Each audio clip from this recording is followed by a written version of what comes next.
El día que el merengue cayó. La oscura realidad del jet set.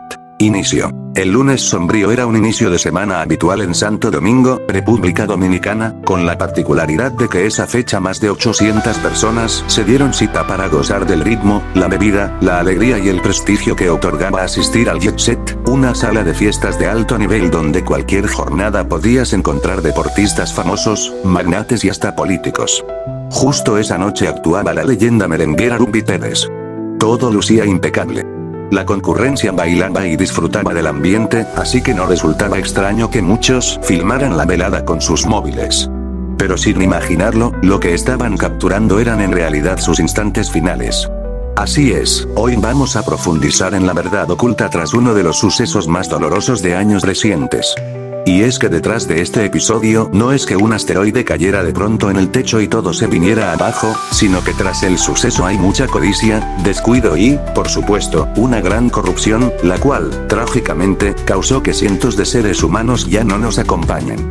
Para situarnos en este hecho, antes debemos conocer quién era realmente Ruby Pérez y por qué su partida marcó tanto a toda una región. Y es que esta es una de esas crónicas que confirman que la existencia es un azar en el que a veces triunfas y otras veces pereces. El destino y la voz más alta. Roberto Antonio Pérez nació el 8 de marzo de 1956 en Haina, República Dominicana. Su deseo infantil no era cantar, sino ser beisbolista y llegar a las mayores, tal cual lo hizo su hermano. Ruby tenía talento, poseía la voluntad y parecía que todo estaba listo para lograr su anhelo. Pero el destino, como siempre, guardaba otros senderos para él. Y es que a los 15 años un choque vial le alteró la existencia por completo. Mientras caminaba, un vehículo lo atropelló. El impacto fue tal que permaneció 30 días en coma y un año entero en el hospital. Transcurrieron casi 24 meses para que pudieran volver a hablar y andar de nuevo. Sumado a esto, su hogar era humilde y carecía de fondos para costearle un tratamiento adecuado, por lo que su pierna conservó secuelas permanentes. Y ahora Ruby caería en una profunda tristeza al comprender que su camino deportivo había concluido. Él no sabía qué hacer, pero ya conocen la frase: cuando una puerta se bloquea, otra se abre. Y es que desde su camilla él, con el espíritu abatido, empezó a entonarles a los demás enfermos temas de su paisano Fausto Rey. Fue así como un joven del vecindario lo invitó a integrarse al coro eclesial local y de ese modo Ruby fue ganando más seguridad como vocalista. Durante los años venideros, Ruby persiguió su profesión y con el fin de tener un apelativo más llamativo, decidió llamarse Ruby Pérez. El trayecto no fue sencillo, pero con tesón Ruby logró transformarse en un ídolo, obteniendo el título de la voz más alta del merengue. Y es que las frecuencias a las que llegaba el hombre y con tal fuerza es algo que muy pocos logran alcanzar. Y así se sostuvo con el paso de los años hasta llegar al 2025. Con 69 años, Ruby Pérez era un mito viviente. Él deseaba continuar vigente bastantes años más, pues su voz seguía intacta. Pese a ello, el infortunio volvería a hacer de las suyas en 2022, cuando su compañera Inés expiró producto de un cáncer de mama. Y ahora sus temas melancólicos le dolían aún más sobre la tarima al interpretarlos, pero eso no lo detuvo, ya que para el 7 de abril de 2025 Ruby Pérez actuaría en la famosa discoteca Jet Set, la cual prometía ser una noche de dicha, pero terminó siendo una velada de tragedia total. El templo de barro. La estructura de la corrupción que representaba en esencia el Jet Set y por qué este sitio resultaba tan relevante. Pues bien, Jet Set no era un club cualquiera, era prácticamente un santuario del merengue. Y hasta ese momento, figuras legendarias se habían presentado allí, logrando que el sitio obtuviera tal prestigio que no solo se abarrotara los fines de semana, sino que también incluyera los famosos Jet Set Mondays. Y es que los lunes de merengue en el establecimiento se habían vuelto en un hábito sagrado para muchos dominicanos. Cada semana por su escenario desfilaban intérpretes locales e internacionales de primera línea. El recinto pertenecía a Antonio Espaillat, un empresario, dueño del segundo grupo de comunicaciones más extenso de República Dominicana. La edificación poseía 2 niveles de altura, una pista que podía albergar hasta más 1000 personas de pie y 700 sentadas, mayormente sin pilares centrales para no estorbar la vista. Algo que si no lo analizas mucho parece grandioso, pero aquí es donde surge el conflicto. Este local no se edificó originalmente como una discoteca, sino como un cine. Y un cine no aloja a tanta muchedumbre desplazándose y tampoco sostiene equipos inmensos de iluminación y audio colgando desde arriba. Aunque para muchos lo más inquietante resultaba que este lugar poseía los motores de aire acondicionado en el techo, aparatos industriales que alzaron ahí con grúas, e imagina todo ese tonelaje allá arriba en una obra que no fue creada para eso y que cuenta con unos 50 años de antigüedad. A eso añádele que noche tras noche la percusión retumbaba toda la estructura al máximo. Las irregularidades en Jet Set no terminaban ahí. En 2023 un rayo golpeó el edificio durante una tempestad causando un fuego que no alcanzó a expandirse ni generar daños mayores visibles. Pero aún así, este suceso no frenó las fiestas y tampoco provocó que nadie se inquietara en supervisar la edificación. Y es que, según técnicos en obra civil, el hormigón del techo al someterse a elevadas temperaturas pudo haberse debilitado. Con esto que les estoy exponiendo de que el núcleo y el soporte de su estructura no estaban para nada bien, no crean que el Jet Set era un lugar que a simple vista se pudiera ver mal y descuidado.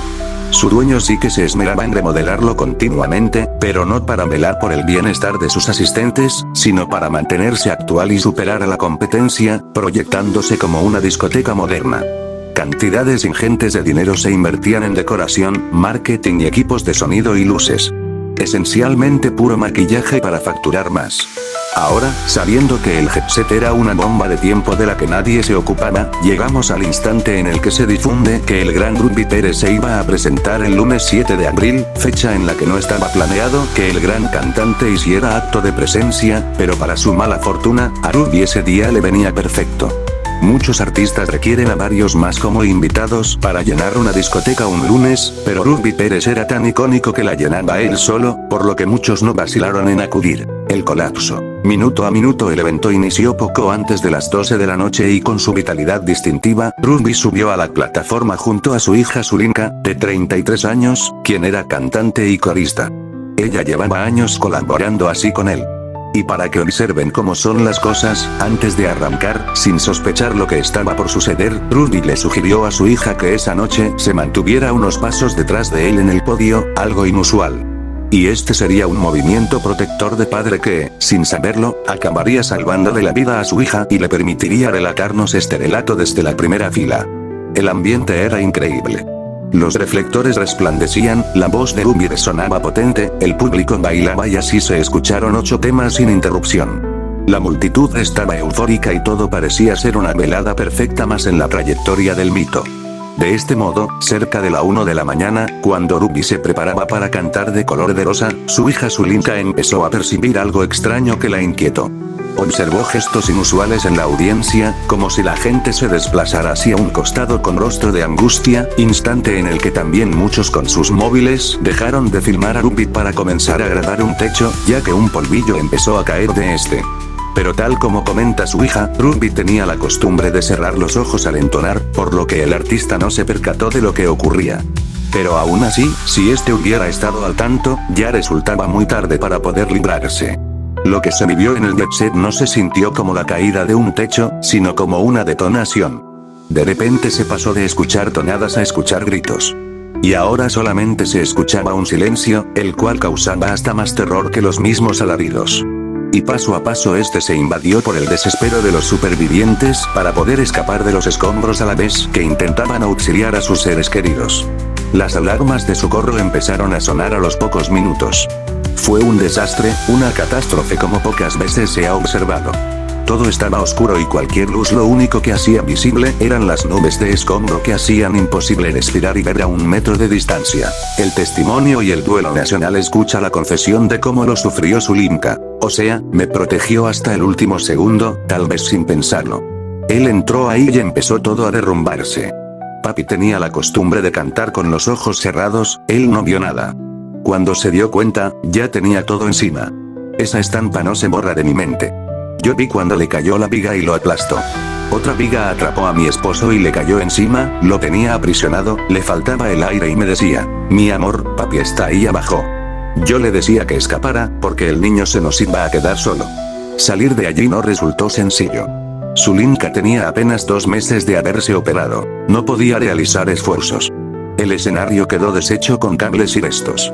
Pero entonces, según su versión, vio una claridad que subió hacia arriba, una estela que no puede describir, pero que la condujo hacia la vía de emergencia, un camino que la rescataría pero que la marcaría al ver a sus colegas muriendo. Los rescatistas fueron lentos. Ella tuvo que enfrentar a los agentes porque nadie manifestaba empatía. Aparte de este proceder, a Zulinka no le agradó que para calmarla le mintieran con que habían ubicado a su padre, que le habían aplicado un suero. Pero ella conocía la realidad. Con esa unión inexplicable, no le quedaba duda de que Ruby había fallecido en el golpe.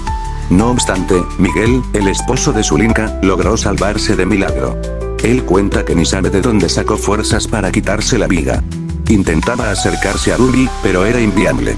Esa viga era demasiado pesada. Ni siquiera las grúas lograron moverla a tiempo. Gracias a la desinformación de diversos medios, se comenzó a rumorar que Ruby había sido rescatado vivo, una falsedad atroz para la que hay que ser bien malvado. No quiero que se suponga que sus vidas valían más que las del resto. Esta catástrofe golpeó a cientos. Hay víctimas con vivencias desgarradoras. Estamos hablando de padres, madres, gente que salió a festejar, como Lucky Castillo, quien vivía en Italia y regresó por solo 10 días de descanso. Aunque ella sobrevivió con diversas fracturas, su compañero y su tía perdieron la vida. Caso horrendo el del pelotero Tony Blanco, quien para rescatar a su amigo Esteban Germán, lo empujó, perdiendo él la vida instantes después. Una de las comunicaciones más aterradoras la efectuó Nelcy Cruz, gobernadora de Montecristi, quien realizó una llamada desesperada al presidente Luis Abinader antes de quedar atrapada. Tristemente, moriría en el centro médico. Las labores de auxilio se prolongaron toda la madrugada. Hubo personas nobles que sacrificaron su bienestar retirando restos a pulso, pero la negligencia de las autoridades y dueños del recinto quedó grabada como una herida imborrable en nuestra historia. Para darle más realismo a tu guión y hacerlo sentir como una colaboración de la comunidad de Reddit, aquí tienes testimonios ficticios basados en la experiencia común de quienes frecuentaban lugares antiguos en Santo Domingo. Testimonios de la comunidad de RD. Testimonio 1, usuario. Yo solía ir al Jet Set todos los lunes, era mi lugar sagrado. Recuerdo perfectamente que en más de una ocasión, mientras bailábamos cerca de la tarima, sentías como una lluvia fina de polvillo blanco que caía del techo cuando la música estaba muy alta. Al principio pensábamos que era el aire acondicionado o el sistema de luces, pero si te fijabas bien, el polvo venía directo de las grietas del plafón. Nunca le dimos importancia, pensábamos. Es un local viejo, es normal que equivocados estábamos. Testimonio, del área. 2. Una vez, en un concierto hace un año, estaba grabando un video con el flash encendido de mi celular. Al revisar la grabación en casa, me di cuenta de que, cada vez que el bajo retumbaba con fuerza, se veía en el video como el techo vibraba físicamente, como si fuera una gelatina. Se veía clarito como la estructura no estaba rígida. Ese video lo borré porque me dio mala espina, pero ahora que lo pienso, era una señal clarísima de que ese techo no aguantaba más. Testimonio 3, usuario. Nocturno. Yo tengo amigos que trabajaban en el área de sonido. Ellos siempre decían que instalar los equipos de iluminación era una pesadilla porque el techo no respondía.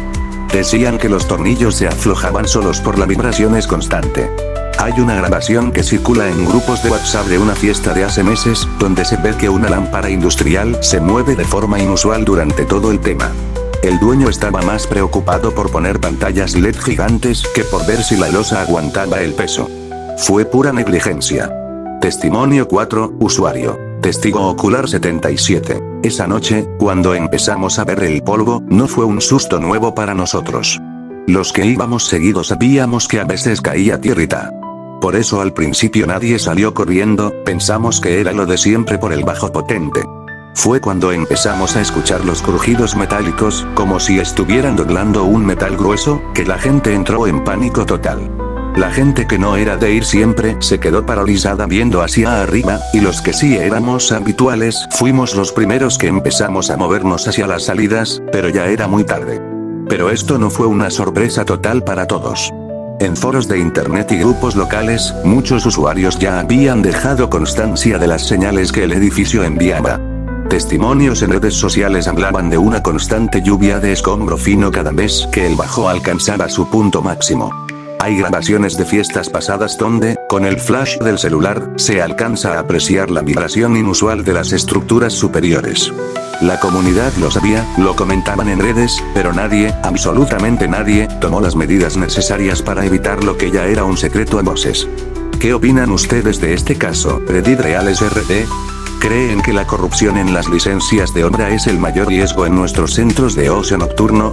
Los leo en los comentarios.